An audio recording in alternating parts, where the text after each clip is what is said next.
Welcome to Jesus Changes Everything, a daily podcast dedicated to providing a fresh look at the ancient and glorious truth that Jesus not only reigns, but is busy about the business of bringing all things under subjection, that celebrates the wonder and the glory that he has been given all authority in heaven and on earth.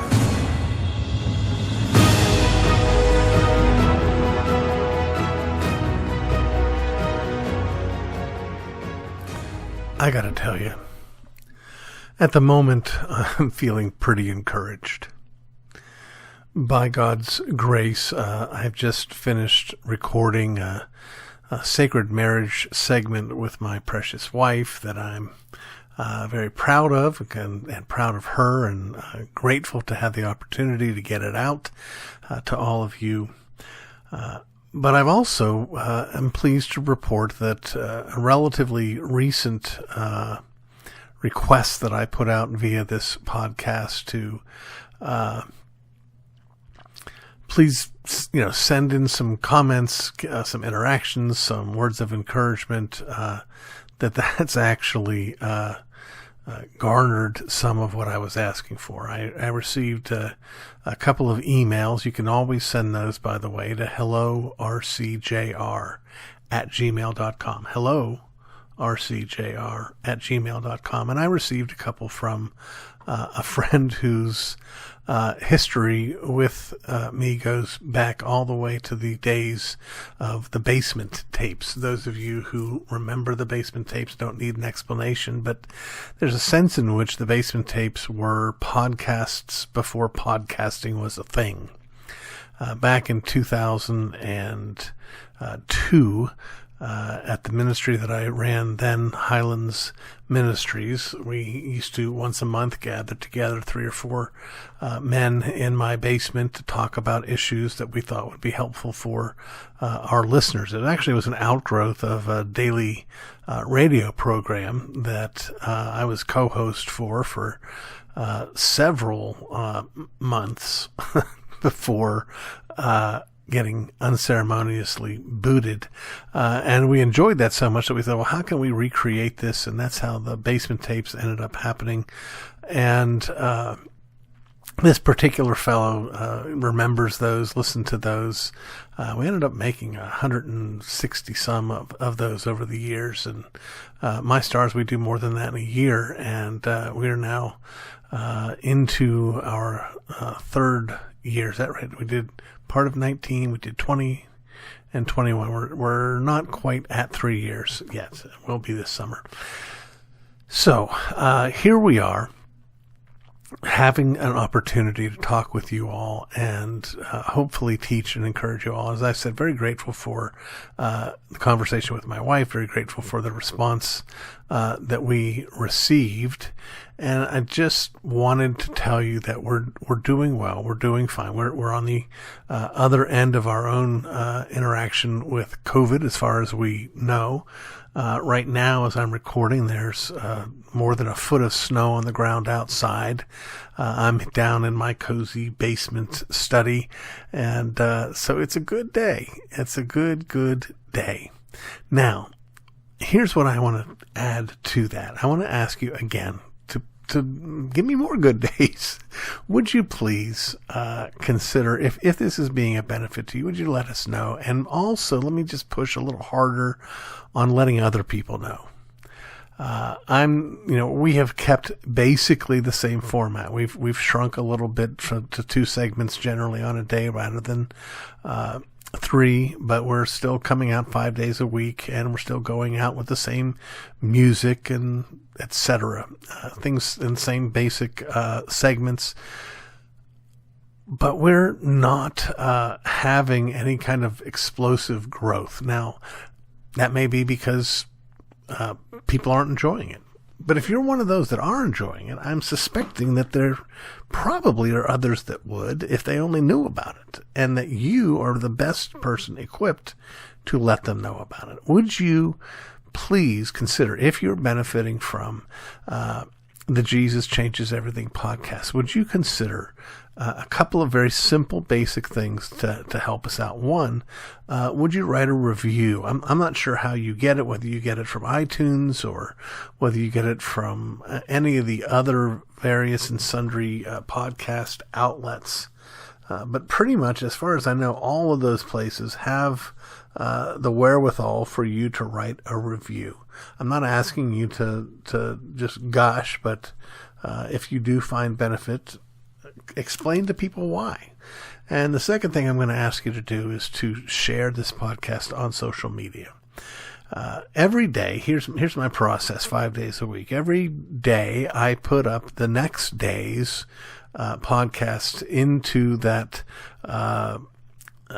what do you call it? That machine that sends them out through all those different podcasting things. I put it into Libsyn, and they send it out through iTunes and all those other places like it. Then in the morning, I copy it and put it onto on my website, rcsprouljr.com. Every day I put a link to it there. After I do that, I go to YouTube, which it comes out every day on YouTube through the work of my friend David Knight.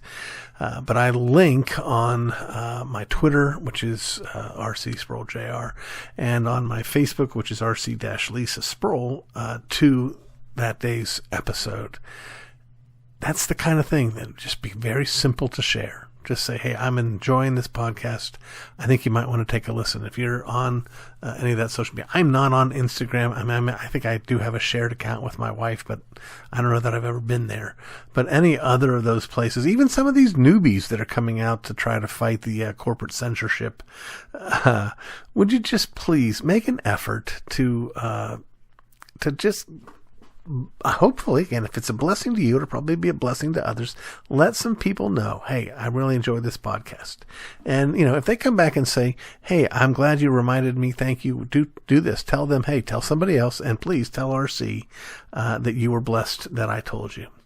Hope that's not too complicated. As always, we're also zealous for those who would like to come alongside us financially to help support this work.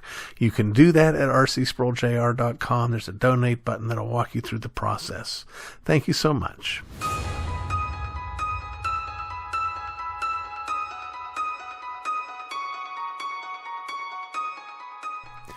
It's time once again for another one of our Ask RC segments, and today I'd like to answer this question. Are we co-creators with God? Are we co-creators with God? Well, as is so often the case, the answer to this question is yes and no. First, let's cover the no. Theologians, whose job it is to make distinctions, distinguish between what we call God's communicable attributes and his incommunicable attributes. The former are those which he can and does share with us, though, of course, in us in lesser degree. God, for instance, knows things. And we know things. He, however, knows all things and knows all things exhaustively. We do neither of those. The latter refers to those qualities that are his alone, his incommunicable attributes. God, for instance, is immutable, not able to change, while we most assuredly are not. He cannot change, and we do, in fact, change. If ever there were an incommunicable attribute, however, it would be this. God is self-existent and eternal. We, assuredly, are not. God alone is self-existent and eternal. And all other things are dependent upon him. Are we then creators with him in this sense? Of course not. It's a laughable idea. That said, moving on to the yes, we are God's vice regents. We are reigning under him. We are the stewards of his creation. And when God calls us to exercise dominion over his creation, to be fruitful and multiply, to fill the earth and subdue it, he is, in fact, calling us to reflect his glory, to be images of what he has done in the creation. As we bring all things under subjection by his power and for his glory, as we, the church, act as a helper to our husband, the second Adam, in his call to bring all things under subjection, we enter into his work with him. In this sense, it would be fitting to say that we are co-creators with God. That said, there are at least two different groups that are, in my judgment, terribly confused on this issue. Certain prosperity preachers have been known to teach what has come to be known as the little gods doctrine. These folks, many of whom still glut our airways, suggest that just as dogs have puppies and cats have kittens, so God begets little gods. This ancient heresy is explained and answered quite well in a fine book called The Agony of Deceit, edited by my friend Dr. Michael Horton. The other group, the second group, is the Eastern Orthodox Church with its doctrine of theosis. Here, salvation is less about our being declared just by the finished work of Christ on our behalf and being adopted into God's family, and more about how God's grace is poured into us, making us partake more fully in the divine nature. You can read more about theosis, Theosis, in any dictionary of theology.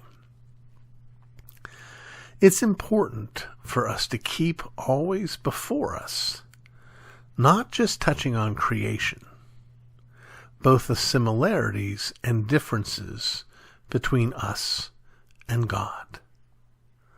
The classic doctrine that affirms that we are made in the imago Dei, the image of God, gets it right. We affirm the imputed dignity of man when we remember that we are made in the image of God.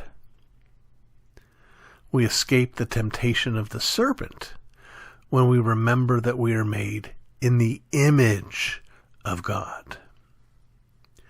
We are neither cosmic accidents nor gods.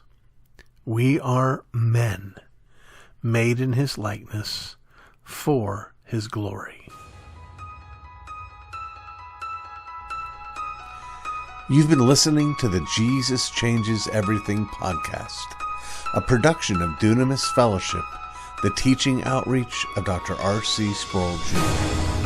If you've enjoyed this podcast, we encourage you to subscribe, which you can do at all the usual outlets, to tell your friends, and to spread the word.